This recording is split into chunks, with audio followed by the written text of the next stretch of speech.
Hello बच्चों, आज मैं 9वीं कक्षा का दूसरा अध्याय जिसका शीर्षक है दुख का अधिकार, उसका विस्तृत वर्णन करने वाली हूँ। दुख का अधिकार यशपाल द्वारा लिखा गया है। आशा करती हूँ कि आप इस पाठ को समझेंगे और ध्यान से सुनेंगे। जैसा कि आप लोग देख रहे हैं, दुख का अधिकार इस पाठ का शीर्षक है और ये कहानी यहाँ से स्टार्ट होती है। इसके पहले मैं आपको बता दूं कि क्यों इसका शीर्षक है दुख का अधिकार। मतलब दुख मनाने का अधिकार किसे है, उस आधार पर इस लेसन का, इस पाठ का शीर्षक दुख का अधिकार रखा गया है। मैं आपको एक एक लाइन पढ़ के एक्सप्लेन करती हूँ, ध्यान से सुनिएगा। देखिए, इसमें इस कहानी में एक बुढ़िया का चित्रण है जो बाजार में बैठी है, खरबूजे उसके सामने रखे हुए हैं, वो सिर झुकाकर रो रही है। ये चित्रण है। इस चित्र को अपने ध्यान में रखिए और कहानी को समझने की कोशिश कीजिए। मनुष्यों की पोशाकें उन्हें विभिन्न श्रेणियों में बांट देती है। प्रायः पोशाक ही समाज में मनुष्य का अधिकार और उसका दर्जा निश्चित करती है। वह हमारे लिए अनेक बंद दरवाजे खोल देती है, परंतु कभी ऐसी भी परिस्थिति आ जाती है कि हम जरा नीचे झुककर समाज की निचली श्रेणियों की अनुभूति को समझना चाहते हैं। उस समय यह पोशाक ही बंधन और अड़चन बन जाती है। जैसे वायु की लहरें कटी हुई पतंग को सहसा भूमि पर नहीं गिर जाने देती, उसी तरह खास परिस्थितियों में हमारी पोशाक हमें झुक सकने से रोके रहती है। थोड़े कठिन शब्द हैं यहाँ पे, लेकिन मैं आपको एक्सप्लेन करती हूँ, इसकी व्याख्या करती हूँ कि लेखक आखिर कहना क्या चाहता है। तो पहला लाइन है, मनुष्य की पोशाकें उन्हें विभिन्न श्रेणियों में बांट देती है। मतलब कि आपको समाज में आप देखते होंगे कि गरीब है, अमीर है, ऊंच नीच, ये सब तो आप लोग देखते ही होंगे। तो मनुष्य की पोशाकें उन्हें विभिन्न श्रेणियों में बांट देती है। इसका तात्पर्य यह है कि जो फटे पुराने कपड़े पहनते हैं उन्हें देखते साथ ही हम बोल देते हैं कि वो गरीब है, और थोड़े अच्छे कपड़े पहनने वाले को हम बोल देते हैं कि वो अमीर है। तो वही है विभिन्न श्रेणियाँ। श्रेणी मतलब कि उनका दर्जा हम निश्चित करते हैं। प्रायः पोशाक ही समाज में मनुष्य का अधिकार और उसका दर्जा निश्चित करती है। अब देखिए, आप इसमें इस लाइन में आपको क्लियर हो गया है कि मनुष्य के वस्त्र के द्वारा ही उनका समाज में अधिकार और दर्जा निश्चित किया जाता है।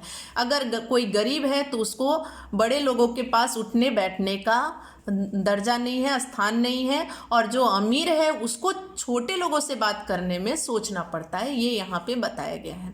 वह हमारे लिए अनेक बंद दरवाजे खोल देती है कभी कभी, परंतु कभी ऐसी भी परिस्थितियां आ जाती है कि हम जरा नीचे झुककर समाज की निचली श्रेणियों की अनुभूति को समझना चाहते हैं। उस समय पोशाक ही बंधन अड़चन बन जाती है। बंधन और अड़चन का अर्थ है कि वो हमारी बाधा बन जाती है, हमारी रुकावट बन जाती है। क्योंकि कभी कभी क्या होता है कि किसी निचली दर्जे से बात करने पर जो ऊंचे दर्जे वाले हैं उनको थोड़ी मुश्किलों का सामना करना पड़ता है। वो सहसा जाकर उनसे बात नहीं कर सकते। उस समय उनकी पोशाक उनके सामने अड़चन बन जाती है, बंधन बन जाती है, उनसे बात करने में वो रुकावट बन जाती है। जैसे वायु की लहरें कटी हुई पतंग को सहसा भूमि पर नहीं गिर जाने देती। जैसे आप पतंग को हवा में लहराते हो तो पतंग आकाश की ऊंचाइयों में हवा में झूमती है, लेकिन अगर वही पतंग कट जाए तो वो अचानक से नीचे नहीं गिर जाती, वो हवा में लहराती हुई धीरे धीरे धीमी धीमी गति से वो भूमि पर गिरती है। तो इसका तात्पर्य यह है कि कोई इंसान यदि बहुत अमीर है और वो अचानक अगर समय परिस्थिति के कारण अगर वो गरीब हो जाता है या उसके सामने कुछ विकट समस्या आ जाती है, परिस्थिति उसकी खराब हो जाती है, तो भी वो जो अपने पुराने समय को जल्दी नहीं भूल पाता और उसी स्थिति में वो जीना चाहता है। उसी तरह खास परिस्थितियों में हमारी पोशाक हमें झुक सकने से रोके रहती है। वैसे ही कुछ परिस्थितियां ऐसी होती है कि हमारी पोशाक ही हमें नीचे झुकने से रोक देती है। ठीक है, अब हम लोग देखेंगे, ये तो कवि ने, लेखक ने ये बता दिया। अब आगे हम लोग देखेंगे, बाजार में फुटपाथ पर कुछ खरबूजे डलिए में और कुछ जमीन पर बिक्री के लिए रखे हुए जान पड़ते थे। जैसा कि आप देख रहे हो, ये बाजार है, हाट है, जहाँ पर कुछ खरबूजे डलिया में और कुछ खरबूजे यहाँ टोकरी में नीचे रखा हुआ है। खरबूजों के समीप एक अधेड़ उम्र की औरत बैठी रो रही थी। उसके समीप, उसके निकट एक अधेड़ उम्र की औरत बैठे हुए रो रही थी। खरबूजे बिक्री के लिए थे, परंतु उन्हें खरीदने के लिए कैसे कोई कैसे आगे बढ़ता। खरबूजों को बेचने वाली तो कपड़े से मुंह छिपाए सिर को घुटने पर रख फफक फफक कर रो रही थी। अब देखो यहाँ पे खरबूजे बेचने के लिए रखे हैं, लेकिन ये खरबूजे खरीदने के लिए कोई नहीं आ रहा है। तो भाई क्या बात है, खरबूजे खरीदने के लिए कोई नहीं आ रहा है और खरबूजे बिक्री के लिए ही रखे गए हैं। तो ये औरत खरबूजे बेचने के लिए तो बैठी है, लेकिन ये अपना सिर अपने घुटने में झुकाए हुए रो रही थी। इसको किसी प्रकार की तकलीफ थी, जिसको वो रो रो कर व्यक्त कर रही थी। अब हम कहानी में आगे देखेंगे क्या होता है। अब देखिए, जैसा कि हम फिल्मों में देखते हैं कि पहले वो हमें अंत की कहानी बता देता है, उसके बाद वो शुरू करता है कि आखिर क्या ऐसी वजह है कि इस प्रकार की घटना हो गई। तो बुढ़िया खरबूजे सामने रख के रो रही है, तो आखिर ऐसी क्या वजह है, बुढ़िया के अंदर क्या तकलीफ है, क्या दुख है, वो हम कहानी के माध्यम से समझेंगे। देखिए, पड़ोस की दुकानों के तख्तों पर बैठे या बाजार में खड़े लोग घृणा से उस स्त्री के संबंध में बातें कर रहे थे। उस स्त्री का रोना देखकर मन में एक व्यथा सी उठी, पर उसके रोने का कारण जानने का उपाय क्या था। फुटपाथ पर उसके समीप बैठ सकने में मेरी पोशाक ही व्यवधान बन खड़ी हो गई। अब ये लेखक बोल रहा है कि पड़ोस की दुकानों के तख्तों पर बैठे या बाजार में खड़े लोग घृणा से उस स्त्री के संबंध में बात कर रहे थे। घृणा मतलब नफरत से उस स्त्री के संबंध में बात कर रहे थे, लेकिन उस स्त्री का रोना देखकर लेखक के मन में एक व्यथा का मतलब होता है कष्ट, एक दुख, तकलीफ सा उठा। पर उसके रोने का कारण जानने का उपाय क्या था। अब क्या कर सकते हैं, या तो उसके पास जाकर उससे रोने का कारण पूछे या पास पड़ोस के लोगों से पूछे। तो यहाँ पर लेखक की पोशाक उसके लिए बंधन और अड़चन इसलिए बन गई क्योंकि वो बुढ़िया गरीब परिवार से थी और लेखक अच्छे घर से था। तो वो अचानक बुढ़िया से जाकर बात नहीं कर सकता था, वहाँ पर उसकी पोशाक उसके सामने बाधा बन गई। इसलिए लेखक ने फर्स्ट पैराग्राफ में ये बात बताया है कि कभी कभी इंसान की पोशाक उसके लिए बाधा और अड़चन बन जाती है। तो देखिए, उसके समीप फुटपाथ पर उसके समीप बैठ सकने में मेरी पोशाक ही व्यवधान बन खड़ी हो गई। ये लेखक अपने बारे में बोल रहा है। अब देखिए क्या होता है। एक आदमी ने घृणा से एक तरफ थूकते हुए कहा, क्या जमाना है, जवान लड़के को मरे पूरा दिन नहीं बीता और यह बेहया दुकान लगाकर बैठी है। देखिए कितनी बड़ी बात उसने बोल दी कि एक तरफ थूका और बोला कि जवान लड़के के मरे पूरा एक दिन नहीं बीता और यह बेहया दुकान लगाकर बैठ गई। इसका जवान लड़का इस दुनिया से चला गया और इस बेहया को किसी प्रकार का शर्म नहीं है और ये दुकान लगाकर बैठी है। दूसरे साहब अपनी दाढ़ी खुजाते हुए कह रहे थे, अरे जैसी नीयत होती है अल्लाह भी वैसी ही बरकत देता है। तभी दूसरे साहब ने भी आग में घी डालते हुए उनके हाँ में हाँ मिलाते हुए कहा कि जैसी नीयत होती है अल्लाह वैसी ही बरकत देता है। इंसान की जैसी सोच होगी खुदा उन्हें वैसी ही बरकत देगा, वैसे ही उनको आगे बढ़ाएगा। सामने के फुटपाथ पर खड़े एक आदमी ने दिया सलाई की तीली से कान खुजाते हुए कहा, अरे इन लोगों का क्या है, ये कमीने लोग रोटी के टुकड़ों पर जान देते हैं। इनके लिए बेटा बेटी, खसम, लुगाई, धर्म, ईमान सब रोटी का टुकड़ा है। ये भी देखो कितनी बड़ी बात बोल दी इसने भी। तीसरे इंसान ने भी उसके हाँ में हाँ मिलाई और कहा कि इनके लिए कोई भी चीज़ बड़ी नहीं है, सबसे बड़ी है इनका रोटी का टुकड़ा। ये पैसे के लिए कुछ भी कर सकते हैं। इनके लिए उस रोटी के टुकड़े के सामने बेटा बेटी, खसम, लुगाई, धर्म, ईमान सब रोटी का टुकड़ा है। मतलब इनके लिए बेटे बेटी का भी कोई महत्व नहीं है, पति पत्नी का भी कोई महत्व नहीं है और अपना धर्म ईमान भी ये लोग बेच देते हैं रोटी के टुकड़े के लिए। ये तीनों आदमी जो बाजार में हैं, ये साहब लोग बात कर रहे हैं। किसके बारे में बात कर रहे हैं? उस बुढ़िया के बारे में बात कर रहे हैं, जो कि मैंने आपको चित्र में दिखाया। बुढ़िया बाजार में बैठी है, खरबूजे उसके सामने पड़े हैं, कुछ डलिया में है, कुछ जमीन पर है और वो अपना सर झुकाए रो रही है।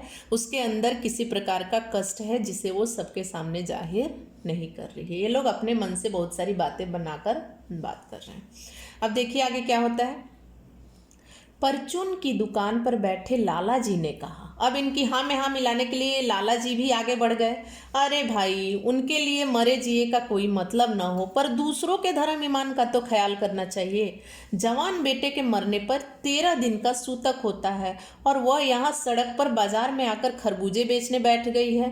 1000 आदमी आते जाते हैं, कोई क्या जानता है कि इनके घर में सूतक है। कोई इसके खरबूजे खा ले तो उसका धर्म ईमान कैसा रहेगा। अब देखो लाला जी ने भी क्या कहा, उनकी हाँ में हाँ मिलाई और कहा कि इनके लिए तो चलो ठीक है, धर्म ईमान का कोई मतलब नहीं है, कम से कम दूसरों के तो धर्म ईमान का ख्याल करना चाहिए। क्योंकि ये तो साधारण सी बात है, सब जानते होंगे आप लोग कि जब किसी इंसान के अंदर, इस इंसान के घर में किसी की मृत्यु होती है तो उसके घर में सूतक लग जाता है। सूतक लगना मतलब उसके घर का खाना कोई नहीं खाता है 13 दिन तक। वही बताया गया है कि 13 दिन का सूतक होता है। और वो बुढ़िया क्या की है कि सड़क पर बाजार में खरबूजे बेचने बैठ गई है। मतलब खरबूजे उसके घर का है, खरबूजों को उसने छुआ है। यदि किसी इंसान को ये बात पता नहीं होगा कि इसके घर में सूतक लगा है और उसका वो खरबूजा खा लेता है तो यानी उसका भी धर्म ईमान नष्ट हो जाएगा। ये बात लाला जी ने कहा है। ठीक है, अब हम लोग आगे देखते हैं। तो जैसा कि हमने देखा कि लाला जो बोल रहे हैं कि अगर इनका कोई खरबूजा खा ले तो उसका भी धर्म ईमान नष्ट हो जाएगा। क्या अंधेर है, मतलब ये बुढ़िया सबके धर्म ईमान को नष्ट करने पर लगी हुई है। तभी लेखक के मन में तो बात ये थी कि आखिर ये बुढ़िया के अंदर क्या तकलीफ है, उसको हम पता लगाएं। तो पास पड़ोस की दुकानों से पूछने पर पता लगा कि उसका 23 बरस का जवान लड़का था। किसका? बुढ़िया का। घर में उसकी बहू और पोता पोती हैं। लड़का शहर के पास 1.5 बीघा भर जमीन में कछियारी करके परिवार का निर्वाह करता था। खरबूजों को डलिया भर जमीन में कछियारी करके बाजार का निर्वाह करता था। खरबूजों की डलिया बाजार में पहुंचाकर कभी लड़का स्वयं सौदे के पास बैठ जाता, कभी माँ बैठ जाती। देखिए इसमें क्या बताया गया है कि जब लेखक ने उससे पूछा, लोगों आस पड़ोस के लोगों से पूछा तो उन्हें पता चला कि बुढ़िया का 23 बरस का जवान लड़का था। ठीक है, और उसकी बहू है, पोता पोती है। उसका लड़का शहर के पास 1.5 बीघा भर जमीन में कछियारी करके परिवार का निर्वाह करता था। एक उसका लड़का ही था जो अपने परिवार को चलाता था, अपनी माँ को देखता था, अपनी पत्नी को, अपने बच्चों को देखता था। खरबूजों की डलिया जमीन में कछियारी करके परिवार का निर्वाह करता था और डलिया को बाजार में पहुंचाकर कभी लड़का स्वयं सौदे पर बैठ जाता, कभी माँ बैठ जाती। अब वो क्या करता था, माँ और बेटे दोनों खरबूजों के सौदे पर बैठ जाते थे। कभी लड़का बैठ जाता था, कभी उसकी माँ बैठ जाती थी। ठीक है, लड़का, अब देखिए उसके साथ क्या हुआ। ये तो आपको पता चल गया कि दोनों सौदा करते थे, खरबूजे का व्यापार करते थे जिससे उनका परिवार चलता था। उसका जो लड़का था वो साथ में रहता था। लड़का परसों सुबह मुंह अंधेरे बेलों में से पके खरबूजे चुन रहा था। गीली मेड़ की तरावट में विश्राम करते हुए एक सांप पर लड़के का पैर पड़ गया। सांप ने लड़के को डस लिया।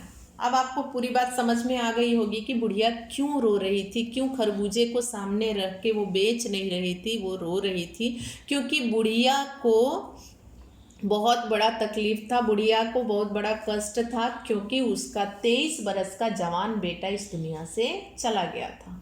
कैसे उसकी मौत हो गई? सांप के काटने से। जब वो सुबह पके खरबूजे चुन रहा था, गीली मेड़ मतलब क्या होता है, जो पानी को रोकने के लिए मेड़ बनाया जाता है, एक पतली सी लाइन होती है, उसको मेड़ बोलते हैं। वही उसी की तरावट में विश्राम करते हुए एक सांप पर लड़के का पैर पड़ गया और सांप ने उसे डस लिया।